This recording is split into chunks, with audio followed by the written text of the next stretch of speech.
makes a difference for a project. Now that I put in one 50 amp generator inlet, decided to put another one on the main because I'm doing the battery type situation. So I paid for one of these. It's just a Q250 Siemens breaker. Online I paid $22, I think it was, on Amazon. You can't get them about $13 in a single pole for about $8 type thing if you go to the right place. But being Siemens, I only have a choice of this one or at Lowe's or Home Depot, and they're going to be about $22. So they just charged me, a regular supply house charged me full retail for this. Now, this wire, the same place on the first one I bought at Lowe's, it was $8 a foot, 7 something a foot for 6'3" with ground Romex. Alright, so I went to my other place because doing the second inlet, this dude was $4.20. So if you go to Lowe's, it's twice that, basically twice the half price for that only, but 4 or 5 foot. I got 5 foot here. Then we're going to rework at the regulator. We got to put a 3/4 disconnect, quick connect, and a kind of a street valve stopcock that can lock off, and both of those were not available local, so I'm going to get hit hard with that stuff just like I do. And the inlet box I want to use, I'm going to have to order that. It's going to be about $70 too. So this stuff gets expensive, but it gets even worse if you couldn't do it yourself.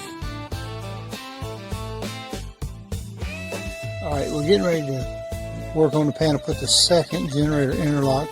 This one will be for an actual generator outside. As you can see, there's the meter base. Here's the main panel. This will, at least if I use this, will keep the well from freezing up if we put some power on it during outages in the winter and in the summer. So we have the telephone box. We're going to put the disconnect, or the inlet, not the disconnect, right here. And it's not in yet, so it'll be in 2 days before we get that. So we're going to get as much done as we can. We've got to move a 90 amp breaker, got to relocate it, clear the space, put the Q250 up there, mount the mechanical interlock, and we got the wire, but there's no place to connect it because the box ain't there. So when we hook this up, we'll get her done. May have some B-roll, I don't know. Well, we got the interlock breaker mounted.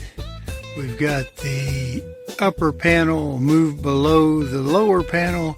In that space, we relocated the 2 GFIs right there.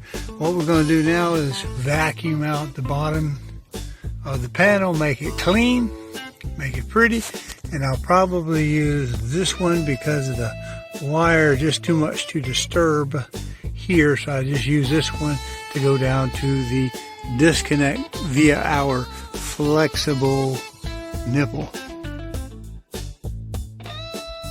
And the kid at the supply house said, "You can't run Romex through conduit."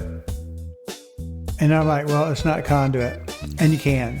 You can do it for mechanical protection. We do this like if you had an unfinished garage, like wood walls type thing, and you had switches down below. You can't run your Romex, your NMB, your plastic wire, your PVC jacketed wire. You can't have it exposed where it can be bumped into and cut and damaged. So the code allows you to use conduits, short distances like that for mechanical protection. That's what we're doing here. Now, if anybody fusses and argues about that, first try to call it a nipple, because you can have a nipple up to 24 inches, and that lets you have up to 60% wire fill. And that's another little thing, like in between the meter base and the panel, you'll see a little short nipple there without a gasket. By the way, I did not do that. That's the way it was done. It's not sealed tight there at that, but it's supposed to be. But anyway, that would be a nipple at that point. And some people say, well, if you're doing mechanical protection, then you could use the flexible conduit, but it has to be the metallic spine stuff. And it's like, well, whatever. I want to use the flexible only, and I'm going to keep it to 12 inches. That little drop down we're going to use, you'll see a bit later. Anyway, it's tucked in there, there's not a way to physically impact that, I think it'll be okay. And the question is, will it pass inspection?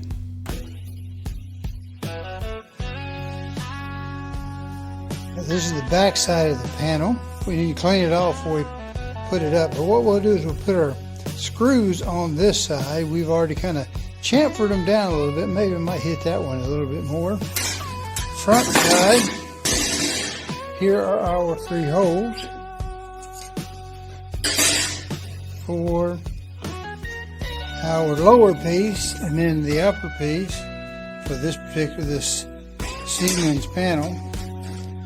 Then what it does is it sits right here, and I'll put Loctite on this side on the barrel nut, a little super glue on the other side, cyanoacrylate, make sure it sits flush on the back and it doesn't want to walk out, so neither side wants to come out easily. Well, we got it mounted. See, there's a little bit of glue for the back side. It doesn't say that on the instruction, but we did anyway. Little Loctite here, and there is the mechanism. Zoom in on that. See, the way this works is when this is down, the generator breaker cannot be turned on, and it's actually a disconnect, not really a breaker per se, and we have the main free to move up here. So we move this up to the top, flip that breaker, generator, and in order for this one to go up, it has to be turned off. I'll show you in a little bit. Now you see right here, see a little bit of that blue Loctite in there, so we did Loctite them. We don't want them to come off. We wipe this down. What we'll do is we'll take and put our instructions up on the panel, or maybe we'll do it afterwards, but we got to take this and paper that out, we'll sticker that out, and then move the panel down to here and found there, and you know, obviously because we rotated them down. Alright, let me show you how the interlock works. Now we don't have this connected, and you see us turned off. We also have the main off. So you can have them both off at the same time. See, and this blocks, so if I want to turn this one on, see, I can, because this lets it, but I can't turn this one on. So we're going to turn that off, let that fall down, and with the 2 panels off, turn the main on, and these 2 bad boys on. That's it. Now we got to come down and put our box there as soon as it comes in. Now there's one more little detail we need to look at, and that is that there is supposedly a requirement that this breaker, being the generator breaker, can't come out. Now if this was a screw-in breaker, that would be fine because it'd be on a commercial panel. It's not. So the question is, how do we do this? Well, the instructions said, okay, you got to strap the top 4 together. And I said, well, I'm not really seeing that. Doesn't make sense to me. I've never seen that. And it won't lay right here because there's no space in here that I know of that will let you do that. So I looked it up on the Google machine, and it had one kid had a picture of how he did it, and he strapped these 4 on this side, which wouldn't work to me because, see, these things snap in this way. You put them in that little plastic part of the panel, and then you push them down, which means these push down. So what I do is this is what I came up with. I think it meets the code, although it looks kind of hinky. See, I've got 4 wire ties there. 4, not 2. See how we come across there? And if we go into the corner, we see we've got, let me get down here toward the bottom. See right there, you can see that little bit of a bus right through there, that copper bus, because there's a space right there. You know, I think we can do that without pulling the breaker out of position. So I think in this position we're in as tight as we're going to be. So you see we got. Hey, if you like this content, please go to callmeonthesell.com, find the tab that says on YouTube, click it, and it'll open up a page of QR codes. There you can use your smartphone to scan and get to the YouTube page, or you can just mouse over and click it on a PC. There you'll be able to subscribe to this little button over here, and click the notification bell so that YouTube will notify you. Thank you. So, you see we've got one through that hole. Actually, we're pulling it this way. pulling this one this way, pulling that one that way, and this one down. So I think that meets the requirement, because you're not going to be able to pull this out because it's going to try to stretch that wire tie that way. It won't do it. All right, well, we got her blown out, tried to vacuum it out, but we didn't get behind the wire, so we brought a air nozzle out. Hey, look at this.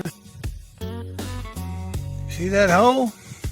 Well, apparently somebody didn't put a plug in it, and that's how we got our little dirt daubers and whatnot kind of get in. Of course, it doesn't seal perfectly, but you can see some wasp nest marks there. We're going to fill it up with a plug. But let me show you something else. You see this right here? See these? This is where I trimmed off with the one panel break. See those deep marks? That is lo es no muy bueno. Okay? You see some of that, because that's where it was clamped down. That's good. But see how hard they cut around that? They damaged the wire. That's no good. That's no good at all.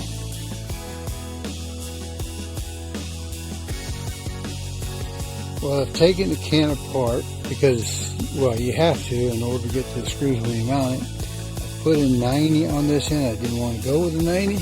I wanted to come with straight into the top. So we've got that ready. Now we're not at the bottom. We're up from the bottom where the knockouts are. We got a 90, and then we go. So the conduit is measured, the mechanical protection measured from here up. So we got her started. We decided we would go ahead and go down to the side and come in the side. That's okay. That's all right. We can do that. I just don't like going through that 90.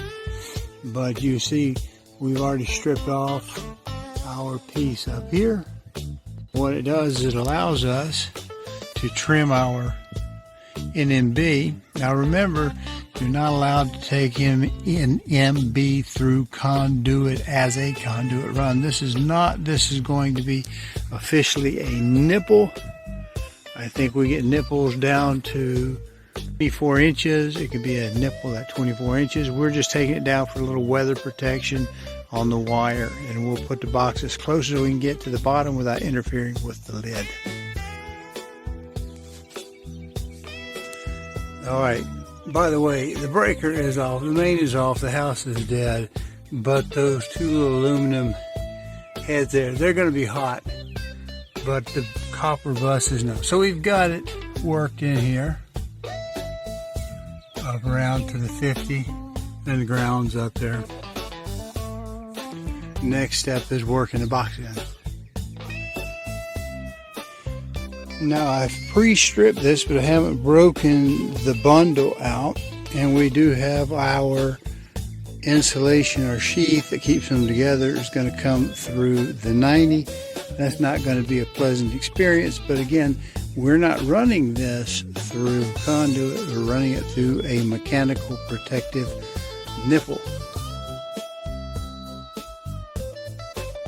Alright, so we've got a little bit of insulation of the sheath showing there, because we don't want people to think we're trying to fake out THHN, because it's not labeled for that.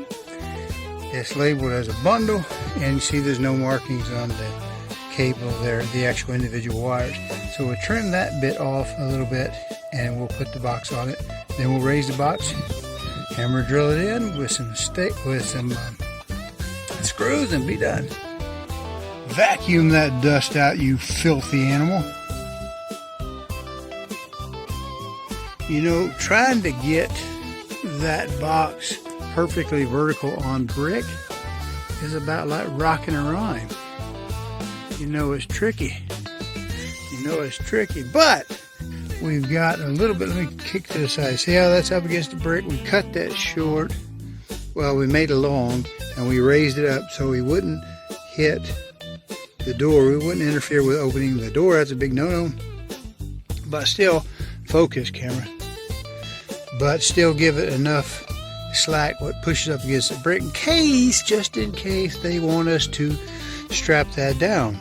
We don't want to strap that down. This is perfectly fine like that. Now, also notice that the washer goes on the outside of the box. we've got enough slack to get this in. We're going to hook the ground up. We did have to take the inlet off of the plate because we can't get to the white wires screw, which was a pain in the took us, but we're just getting ready to button it up. Well, we're going to finish this up. As you can see, we're done, tucked neatly up under there. Well, we got to get the rest of the tools up, but there we are. Appreciate you watching. Hit the like, subscribe, notification, do all the stuff, leave a comment, do the stuff you need to do to help me increase my reach, if you will. Thank you very much. Well, it's inspection day, and we have the indoor panel. This is for, let me get an angle on this.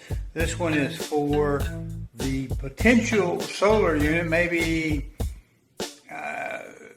one of the Ecos, if it's get at least 10,000 kilowatt hours, or E10, something like this.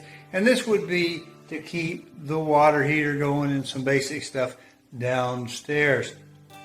So, but it won't do the heat, it won't do the upstairs, it won't do the internet and that kind of stuff.